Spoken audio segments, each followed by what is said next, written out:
And what happened a year later was Bill Clinton announced Plan Colombia. And don't get me wrong here, Colombia is on the list of countries where this administration is planning to go to war because there's also oil there.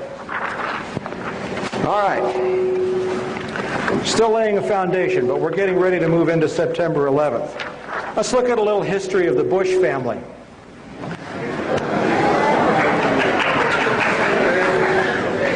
I'm having a lot of fun. Okay.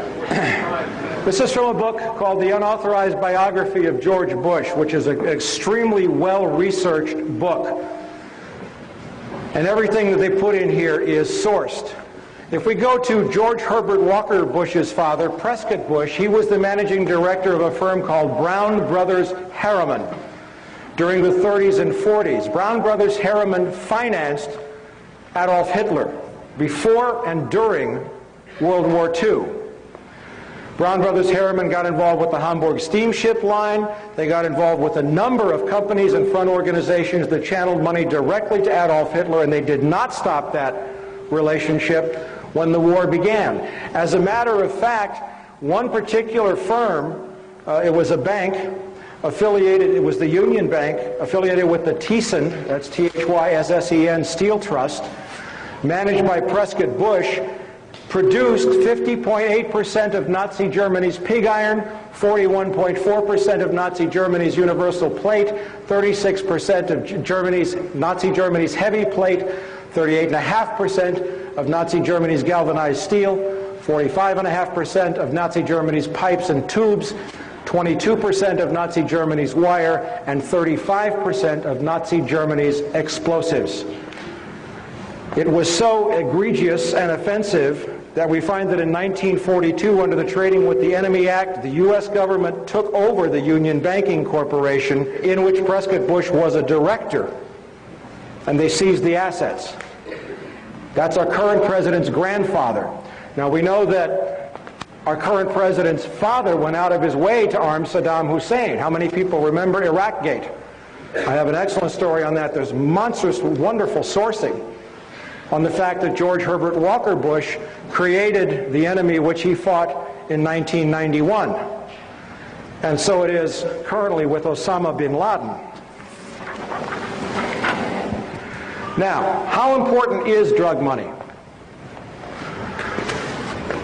The International Monetary Fund published a report in January of this year showing that $1.5 trillion, trillion with a T, a year is laundered through the world banking system. Of that, according to Le Monde and according to the U.S. Department of Justice, it's very safe to say that $500 billion to $600 billion of that is directly the result of the drug trade. Why is drug cash important? How many people here have a credit card? All right, now I want you to be real truthful when you answer this. When you open your credit card bill every month, what do you look at first? I want everybody to look first at the total balance owing on the card. Raise your hand. How many of you look first at the minimum monthly payment required? How many of you pay your credit cards off in full every month? I'm impressed.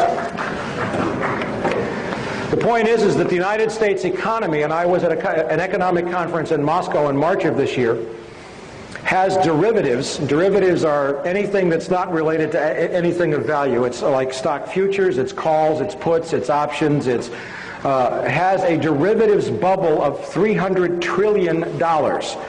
20 trillion of that alone is connected to J.P. Morgan Chase, which is about ready to go under thanks to Enron. And watch that very closely, okay?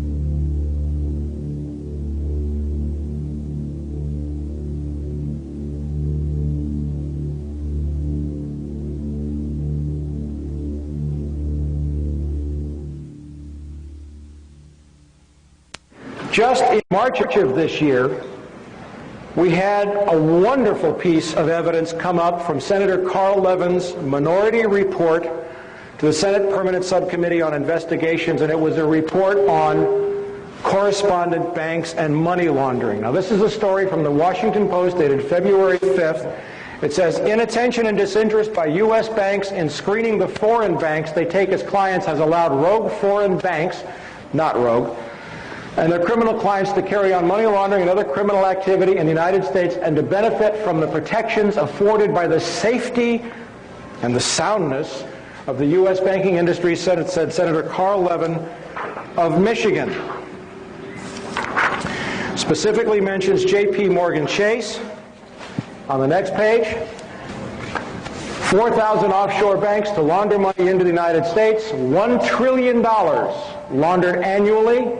That's conservative. Money laundered in which the Clinton administration declared a national security threat. Not true. It's a national asset as far as Wall Street is concerned.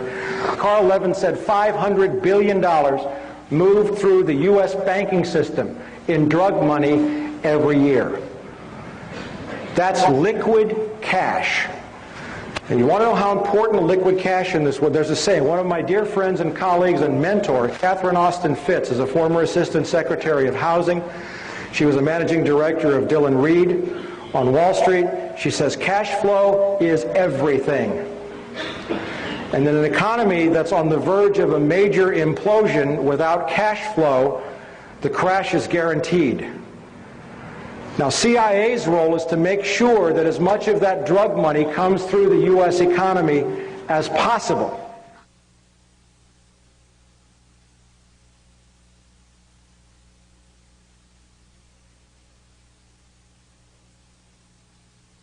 When I was a little girl, I grew up at 48th and Larchwood in West Philadelphia, and the salary index was 100%. The salary index is the index that I use to describe the well-being of a neighborhood. It's the percent of people in a neighborhood who believe that a child can leave their home, go to the nearest place to buy a popsicle, and come home alone safely. It was unthinkable that a child wasn't safe at 48th and Larchwood in West Philadelphia in the 1950s. The salary index was 100%, and the Dow Jones index was probably about 500. Today, it's reversed. The Dow Jones index is very high at about 10,000, and the salary index is at very low in West Philadelphia and very low throughout the United States. And why is that? It's because one of the ways that we finance the growth of multinational corporations and big banks and the rise of the Dow Jones is by selling narcotics to our children. It's one of the most profitable businesses in America. About a year ago, I gave a speech called How the Money Works in Organized Crime to a wonderful group of people in Philadelphia. They have a conference every year. They go off into the woods for about 3 days and talk about how they can help our culture, our world, spiritually evolve. So I gave my presentation on how the money works as organized crime, describing what is arguably the biggest, most profitable industry in the United States today. And towards the end, we were discussing the fact that the Department of Justice estimates that the United States is the leader in laundering organized crime profits of about $500 billion to $1 trillion a year. So I asked the audience, what would happen if we stopped being the worldwide leader in laundering $500 billion to $1 trillion a year? And they said, well, you know, if we stopped, our mutual funds would go down in price, the stock market would crash. I said, well, what else would happen? So they said, well, you know, we might have trouble financing the government deficit because, in fact, the people who control 50 years of accumulated profits, that's a lot of capital that we need to finance our deficit.